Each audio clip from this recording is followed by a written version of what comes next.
time and illusion, between delusion and awakening. A man once whispered something unforgettable. "I saw Samsara," he said, "and time was just an illusion." Colors became more vivid. Air grew heavy. And even when he returned to normal, the world around him still felt different. Another patient, after years of psychiatric treatment, told a similar story. The world split in two. One half a room, the other half was a place where time bent and space refused to obey. Was it madness, or a glimpse of something that truly exists? When perception's control mechanisms break down. In altered states of consciousness, the brain's control mechanisms that govern perception are dismantled. Those who experience this no longer see the world as before, no longer as hands, walls, lights, or clocks. Everything dissolves into molecules, atoms, and even smaller particles. Names and labels disappear. Think of it like this. Imagine your smartphone screen suddenly showing you the individual pixels instead of the complete image. That's what happens to reality. The world appears as a sea of dancing particles, connecting, separating, then converging again. And from this place, hallucinations are born. Scientists call it molecular vision, where people witness the endless movement of matter. Time becomes illusion. Life becomes cycles. And this is precisely samsara. Key insight.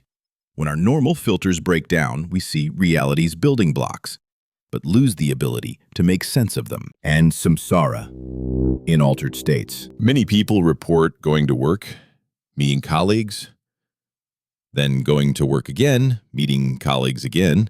Some drive endlessly on roads that lead nowhere. Others walk through tunnels of light, where the end keeps receding further away. Some get trapped in the moment of saying goodbye to a loved one, repeating the same scene, the same words, like a film loop. It's like being stuck in a video game where you keep respawning at the same checkpoint, no matter how far you think you've progressed. This isn't meaningless hallucination. It's the clearest image of samsara. You're moving, thinking you're progressing, but in reality, you're just going in circles. Key insight. These experiences mirror the Buddhist concept of being trapped in cycles, even when we feel like we're making progress. Hashtag cycles from large to small. Many people think samsara means dying and being reborn in another life, but it's much more than that.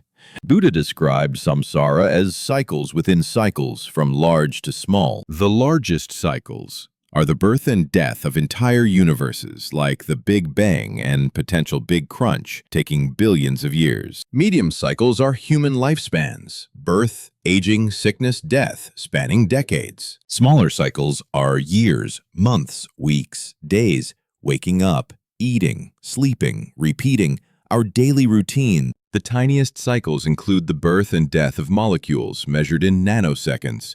Every breath contains trillions of these microcycles. Imagine Russian nesting dolls. Each cycle contains smaller cycles, infinitely. Every time you try to escape one cycle, you unconsciously step into a new one. This is human ambition. Babies learn to walk to become independent. Students strive for grades to get good jobs. Good jobs lead to seeking better jobs. Then family, children.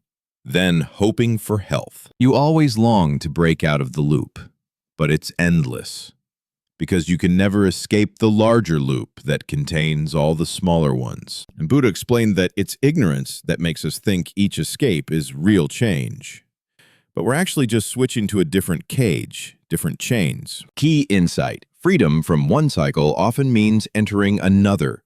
True liberation requires seeing the pattern itself. Hashtag time, illusion, or reality. So, what is time?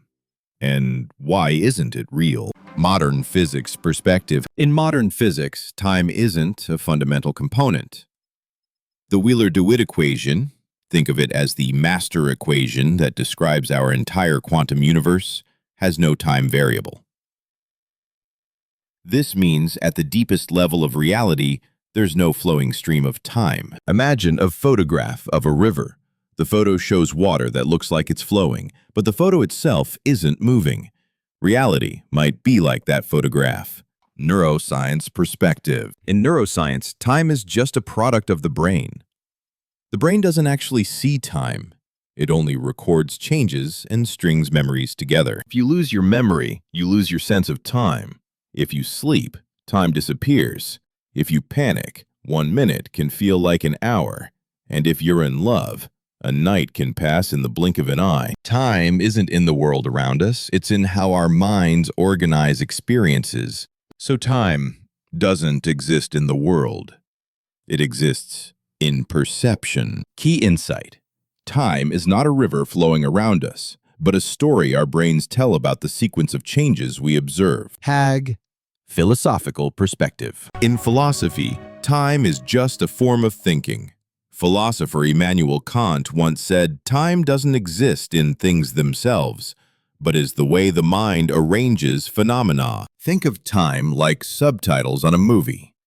The subtitles help you understand the sequence, but they're not part of the actual film. For example, when you watch a leaf fall, you feel time passing, but it's actually just your mind organizing the sequence of the leaf falling. There's no concept of the leaf falls in 5 seconds, as you're experiencing. There's no time out there. Only consciousness, recording events that follow each other. Key insight. Time is like grammar for experience. It helps us organize reality, but it's not reality itself. Buddhist perspective. In Buddhism, time is delusion arising from the mind. The Diamond Sutra writes, "The past cannot be grasped, the future hasn't arrived, the present always flows away." So time only exists when we cling to something that's flowing. If you can let go of that clinging mind, time immediately disappears. Moreover, time exists so we can see cause and effect. Without time, there would be no process. Without process, there would be no cause and effect. Nirvana, the ultimate peace, is a state without time and in perfect stillness. Key insight. Time is the stage where karma plays out. Remove the stage, and the drama ends. The director of illusion. Those who experience altered states see this clearly, but can't live with it. And music becomes the director in this film of illusion. Some feel several hours pass like just 15 minutes. Others feel it lasts like a lifetime. Music becomes the conductor of their inner orchestra, speeding up or slowing down their perception. When music is fast, they feel time racing. When music is slow, during build-up sections, time stretches endlessly. Sometimes it stands still. Minimized, when the beat drops, time seems to shatter. Consciousness feels completely liberated. They feel like they're gliding on water, flying through air, or dissolving into streams of energy. This is why hallucinations aren't random.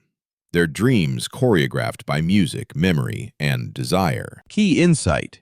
External stimuli like music can dramatically reshape our experience of time and reality. The difference between seeing and understanding. Those who experience these states can see, but they can't maintain clear awareness. No right mindfulness. No conscious awareness. Seeing illusion doesn't mean transcending it. It's like seeing a mirage in the desert. Knowing it's not real water doesn't automatically quench your thirst. If the universe were an all-powerful programmer who wrote the source code of reality, where time is loops, consciousness is background processes, and all beings are variables in a grand loop called Samsara, then Buddha was the one who decoded the source code. He didn't create the world. He saw how the world operates, without needing to break the system. He escaped the loop by stopping, like stepping off a treadmill instead of trying to run faster than it. He was the first to see the filter of time, not trying to run faster than it, but stepping outside of it entirely. Key insight. True wisdom isn't about having extraordinary experiences, but about understanding the ordinary mind that creates all experiences. The real path. Samsara isn't about future lives. It's the cycles you're living every day. Every time you check your phone, eat when stressed, or chase the next achievement, you're in a mini samsara. Time isn't a flow outside of us. It's illusion within the mind. Those who experience altered consciousness states can see both, but they cannot control them, and it can cause many negative impacts. So exploring this nature through safe paths is necessary. It's like trying to study the ocean by jumping into a hurricane. You might see the water's power, but you probably won't survive to learn from it. Now, Buddha saw these same truths, but he went further, subjected how to stop being trapped in repetition. He knew how to live without being controlled by time, and he left scriptures as maps for anyone else who wants to step out, not by stepping out through damaging the mind, but by understanding its true nature. One breath, one day, one step at a time. Like learning to swim in a calm pool before attempting to cross the ocean, not a blind leap into the void, but the quiet, steady path. That leads to true freedom. Final insight. The greatest journey is one you can return from with wisdom intact, not one that leaves you lost in experiences you cannot integrate. First burst. True awakening isn't about seeing extraordinary things. It's about seeing ordinary things with extraordinary clarity.